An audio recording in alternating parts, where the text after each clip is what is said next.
I'm Ina Braverman, founder and CEO of EcoWave Power.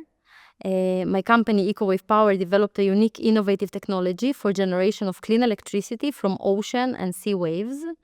The way that we harness the energy from the waves, it's very different than everything that has been done so far. All the developers in wave energy decided to harness wave energy in the offshore, 4 or 5 kilometers into the sea. We don't do that. We basically connect floaters to existent man-made structures, such as piers, breakwaters, jetties, and other types of structures. The only thing that is in the water are the floaters, which belong in the water, and all the expensive machinery is basically on land, just like a regular power station. So it's much easier, it's much cheaper, it's much more convenient to connect to the grid. I think that kind of the rationale behind using wave energy is very clear. 2/3 of the world population are currently living on the coastline. So with this type of population distribution, the need for wave energy is undeniable. Wave energy is also the most stable renewable energy resource, the least intermittent one. Solar is an amazing source, and so is wind, but when you have the night, solar energy will not produce any electricity.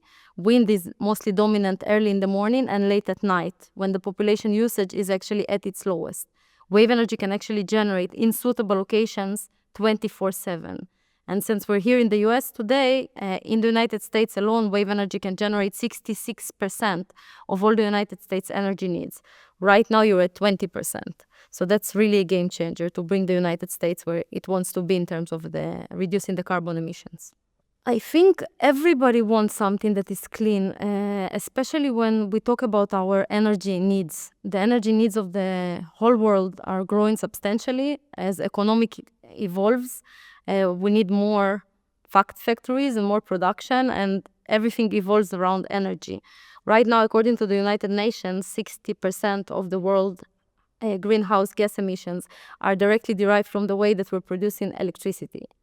So I think that if it's legislators, if it's early adopters, if it's engineers, if it's the regular population or investors, I think everybody would want a new, large, clean energy source. I think the only problem that kind of prevented the wave energy field from commercializing as fast as wind and solar was in the fact that most developers went into the offshore, where it made it extremely expensive and not reliable. There was a lot of high-profile failures of breaking of equipment in the middle of the ocean. So that kind of created a fear factor. But as a whole, if you make wave energy cost-efficient, reliable, insurable, and easily connected to the grid, and of course, most importantly, environmentally friendly, meaning no new presence on the ocean floor, not disturbing the ecological balance, then everybody wants something that is positive. I think that simply because the solutions that we currently have on the table are not enough. Solar energy, wind energy started their commercialization like 30 years ago. And in 30 years, if you're looking at it at a global scale, only 20% of the world's energy is produced by clean electricity, meaning that 80% is produced by coal, gas, oil, and other type of polluting sources. Wave energy, out of all the sources, is the largest renewable energy source. And with the fact, like, it's the largest, but it's also the least harnessed one. So there's kind of a gap that needs to be closed, because look, if the US produces now with wind, solar, tidal, everything that exists, only 20%. Add 66% from wave energy, and you're at a much better numbers. So I think we need kind of several layers of people.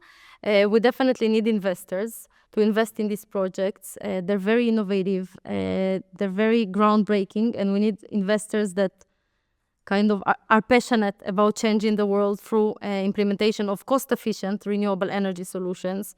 We need support from the government.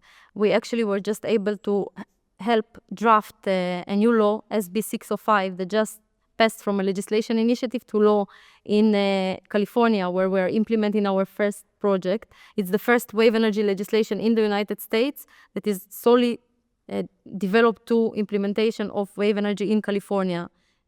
Governor Newsom just signed it into law. We need municipalities and ports to be aware that wave energy exists, that it's even an option, and create legislation and regulation and supportive policies in order to make it happen. So you need many layers kind of people to make wave energy happen. And from EcoWave Powers, from my company's point of view, I think that the best publicity to the fact that wave energy is possible is just building as much as possible.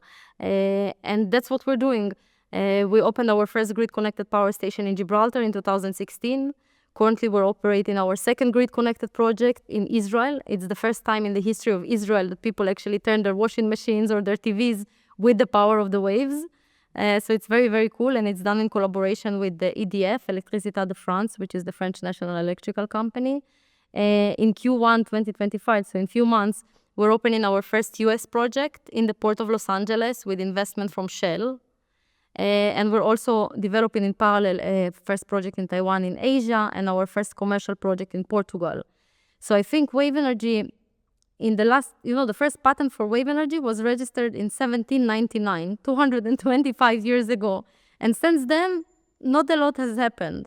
Most wave energy developers that exist nowadays, they get stuck on R&D. They invest a lot of resources for R&D, but they don't actually implement. EcoWave Power decided on a completely different strategy. We went to the water like 1 year after the company was established. And I really believe that's the right way, because the more operational data you have, the more technology implementation you have in different locations around the world, the more awareness you have, the more belief you have, and the more chances you have to make your technology viable, cost efficient, and reliable.